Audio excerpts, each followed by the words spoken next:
भारत माता का जयकारा ऐसे लगाएंगे क्या?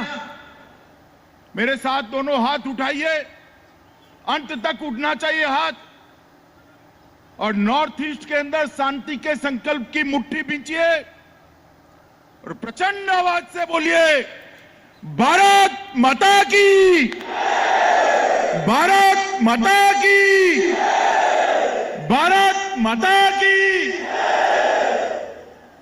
मंच पर उपस्थित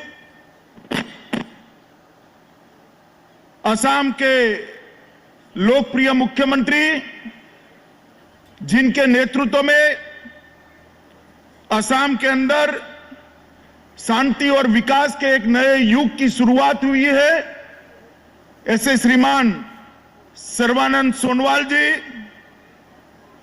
आज के कार्यक्रम के उत्सव मूर्ति, जिन्होंने पूरे कार्यक्रम को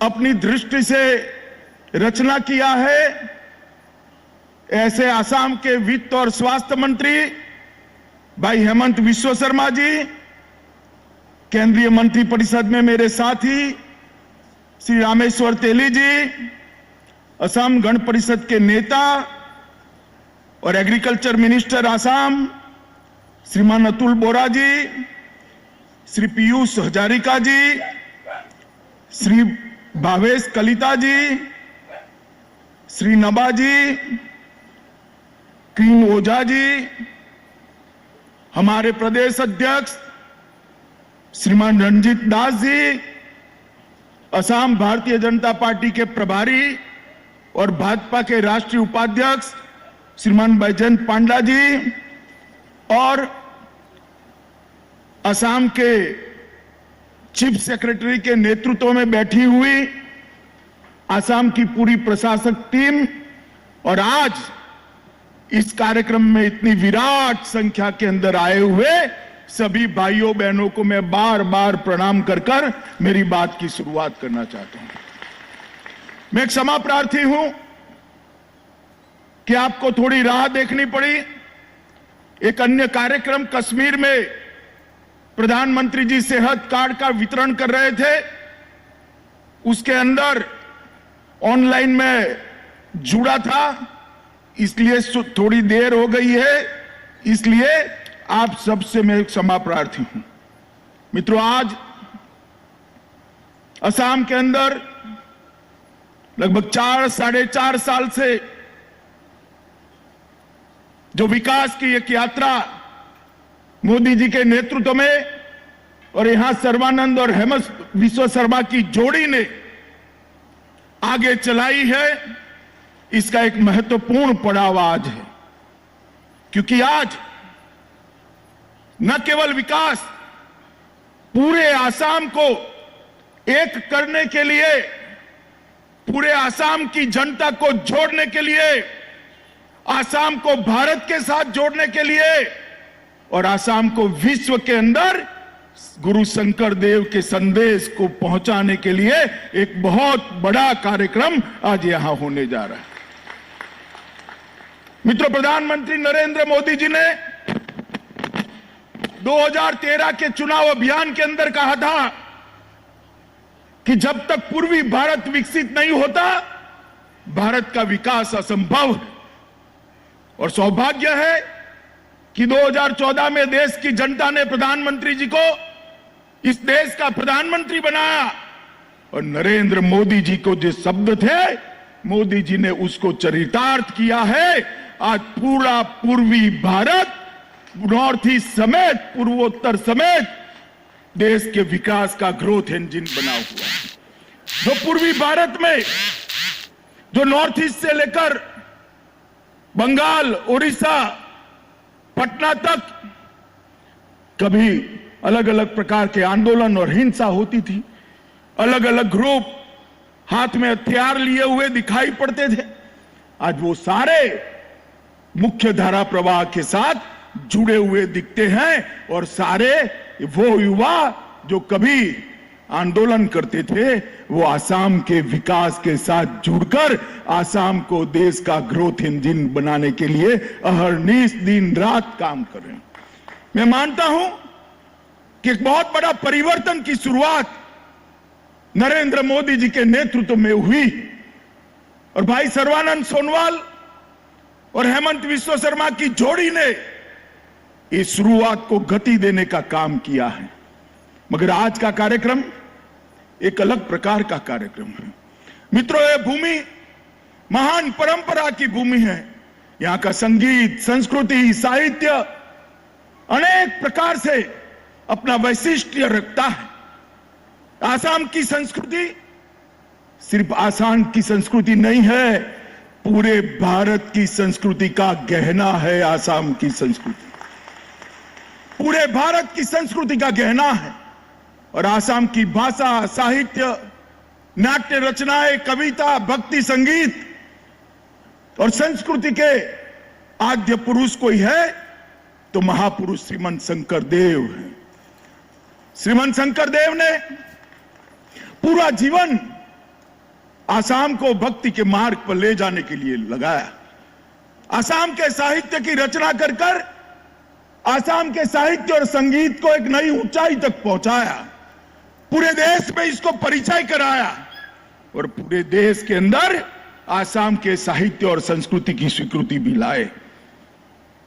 श्रीमंत शंकरदेव हो, महापुरुष माधवदेव हो, इन्होंने आसाम के अंदर एक प्रकार से आसाम की जनता को एक करने का काम किया और उन्होंने उस वक्त कहा था, धन्य धन्य के काल, धन्य नार तनुभाल, धन्य धन्य भारतवर्ष।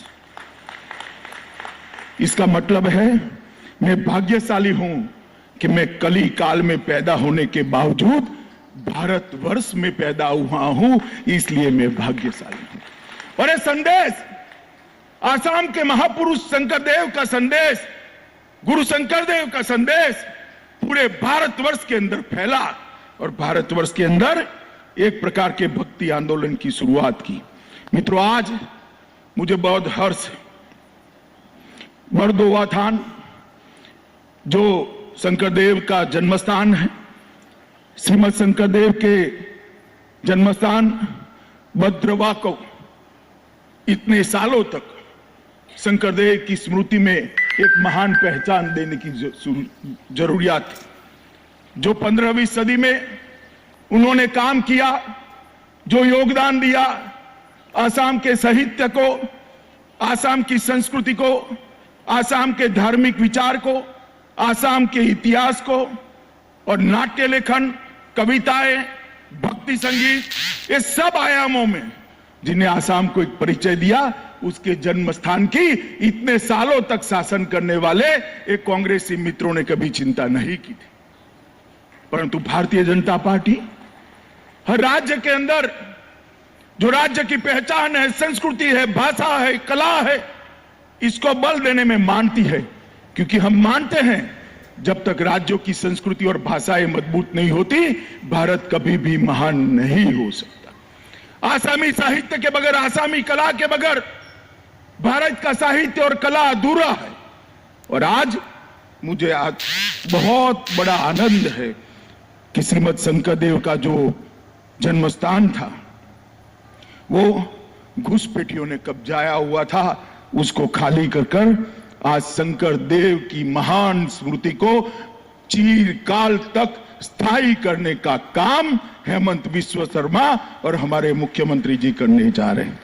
वहां श्रीमंत शंकरदेव के पद चिन्ह रखना है, उनके ऐतिहासिक स्मारक बनाना है, कीर्तन घर बनेगा, सिलिका वृक्ष, आकाशी गंगा, शांतिजन और डॉल मंदिर के ऐतिहासिक स्मारकों को पुनर्निर्मित किया जाएगा, उसको गौरव प्रदान किया जाएगा। और इस महत्वपूर्ण काम के लिए 155 करोड़ जितनी बड़ी राशि आसाम सरकार ने इंगित की है। मैं बार बार हमारे दोनों नेता को इस काम के लिए अभिनंदन देने चाहता हूं। मित्रों, आसाम के अंदर एक दौर आ गया, आंदोलनों का दौर आया, अलग अलग बातों को लेकर आंदोलन करे, सैकड़ों युवा मारे गए, शहीद हो गए, आसाम की शांति को भंग कर दिया गया और शांति को भंग करने के साथ ही आसाम के विकास को क्षुत विशुद्ध कर दिया गया। क्या रास्ता है? विकास ही एकमात्र रास्ता है। विकास तो होगा मोदी जी के नेतृत्व में हो भी रहा है, मैं आगे बात करूंगा, मगर विचार का परिवर्तन भी जरूरी है और वो विचार परिवर्तन सिर्फ विकास से नहीं हो सकता। आसाम के अंदर 1 लाख से ज्यादा नामगर वैष्णव संप्रदाय को, हमारी संस्कृति को, शंकर देव के संदेश को आगे बढ़ाने का काम कर रहे हैं। उसमें से 50 साल के पुराने 8000 नामगरों को आज 2.5 लाख रुपया देने का कार्यक्रम हो रहा है। और मैं फिर से बधाई दिए बनकर नहीं रह सकता मुख्यमंत्री और वित्त मंत्री को, क्योंकि आपने जो एक काम किया है वो आसाम के गांव गांव के अंदर कभी जो अलगाववाद की भाषा बोलते थे उनको ये भक्ति के माध्यम से एकत्रित करने का काम होगा। इनामगर का संदेश, आचार्य शंकर देव का संदेश, गुरु शंकर देव का संदेश आसाम को भारत के साथ जोड़ेगा और आसाम को विश्व के साथ, विश्व बंधुत्व की भावना के साथ जोड़ने का काम करेगा। और मित्रों, आसाम के अंदर चिरकालीन शांति अगर चाहिए तो यही रास्ता है, शंकर देव का संदेश ही हमें आगे ले जाता है। मित्रों, आज ये कार्यक्रम, मैं तो बहुत आशावान हूं कि हमेशा के लिए आसाम से आंदोलनों की जगह, हिंसा की जगह, AK-47 लेकर घूमते हुए युवाओं की जगह भक्ति संगीत, साहित्य, कला, नाटक, इसके माध्यम से आसाम की एकता को फिर से एक बार मजबूती प्रदान करेगा और एक संदेश पूरे विश्व के अंदर जाएगा। आज गुवाहाटी में नया चिकित्सा महाविद्यालय भी बन रहा है। मोदी जी जब से प्रधानमंत्री बने, आसाम की स्वास्थ्य सेवाओं के लिए मोदी जी ने बहुत बड़ा योगदान किया है। और मित्रों, लगभग 15 लाख की स्थायी और 5-10 लाख की अस्थायी आबादी के लिए आधुनिक सुपर स्पेशलिटी हॉस्पिटल की सुविधा भी इसके साथ बनने वाली है। और ये 500 बिस्तरों वाला अस्पताल, जहां हर साल 100 डॉक्टर, मेडिकल डॉक्टर होकर बाहर पड़ेंगे, जो आसाम के गांवों की स्वास्थ्य सुविधाओं को पूर्ण करेंगे। मित्रों, 2 साल पहले मैं यहां आया था, आसाम के कैंसर अस्पताल का जो टाटा ट्रस्ट ने बनाया था उसका भूमि पूजन करने के लिए आया था। उसके बाद मां ब्रह्मपुत्रा में बहुत पानी बह गया। देखिए, इसके बाद 7 चिकित्सा महाविद्यालय आसाम के अंदर बन चुके हैं, मेडिकल कॉलेज बनने की शुरुआत हुई है।